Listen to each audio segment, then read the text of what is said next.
امام مالک رحمه الله د څلورو مسلکونو کې چې هغه د احناف مسلک دی، د شوافیو دی، د حنابلو دی، همدارنګه د موالکو دی.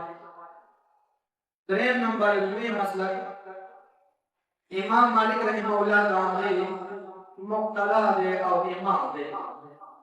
او دغه امام مالک رحمه الله مسجد نبوي کې د پیغمبر علیه الصلاة والسلام په جومات کې در څلوېښتو کالو پورې احادیث مبارکه ښودلې دي، درس کړي دي، لوستلې دي. او دغه امام مالک رحمه الله ته امام دارالحجره هم وایي. امام دارالحجره یعنی د هغه ځای امام کوم چې د هجرت کور دی د پیغمبر علیه الصلاة والسلام، یعنی مدینه منوره. دغه امام مالک رحمه الله فرمایي وی لقمان حکیم علیه السلام نه یو چا پوښتنه وکړه چې دا د دومره لویه مرتبه او عظیم شان د لوی مقام په څه خبره باندې میلاو شوی دی؟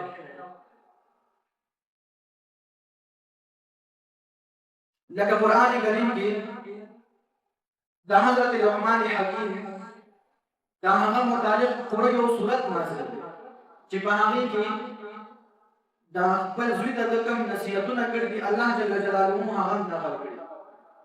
الله فرمایي ولقد آتینا لقمان الحکمة ان اشکر لله. په تحقیق سره مونږه لقمان علیه السلام ته حکمت عطا کړی و او دا ورته وایي چې د الله جل جلاله شکر ادا کوه. دا د الله جل جلاله د طرف نه هغه ته فرمایلی شو او ته خپل بچي ته نصیحتونه کړي دي. په هغه نصیحتونو کې هم دغه سوره لقمان کې الله فرمایلی دي چې دې لقمان حکیم خپل بچي ته وفرمایل چې ای زما بچیا ته امر بالمعروف او نهی عن المنکر کوه.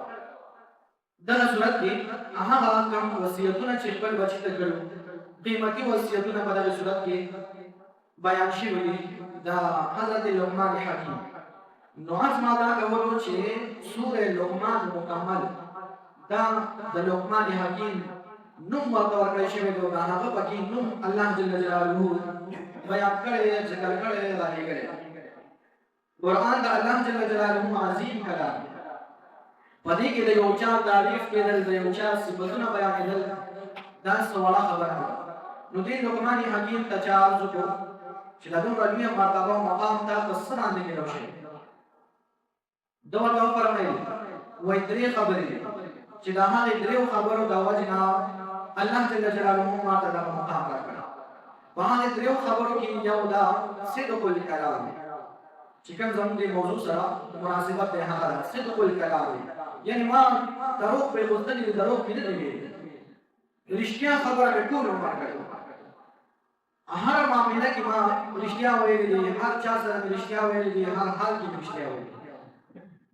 او حدیث مبارکه کې راځي پیغمبر علیه الصلاة والسلام فرمایلي دي، راوي دی عبدالله ابن مسعود رضی الله عنه فرمایي چې پیغمبر علیه السلام وفرمایل تاسو رښتیا ویل ځان سره لازم کړئ، یعنی رښتیا وایئ او هر وخت چې رښتیا وایئ دا رښتیا ته جنت ته رسېږي.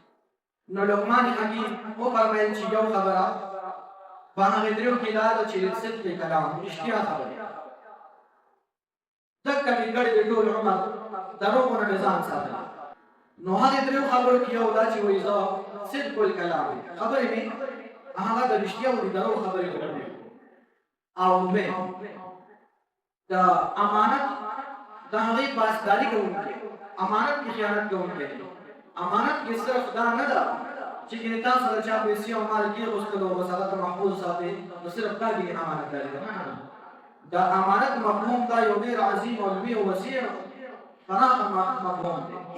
دې کې ډېرې خبرې راداخلې دي.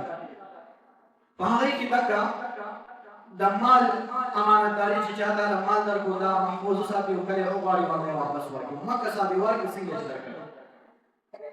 دارنګې تا ته یو چا څه دې نه علاوه د مال نه علاوه څه ذمهواري در وسپاري او هغه ذمهواري کما حقه ادا کړي، پوره کړي، نو بیا هم تا دا امانتداري وکړه.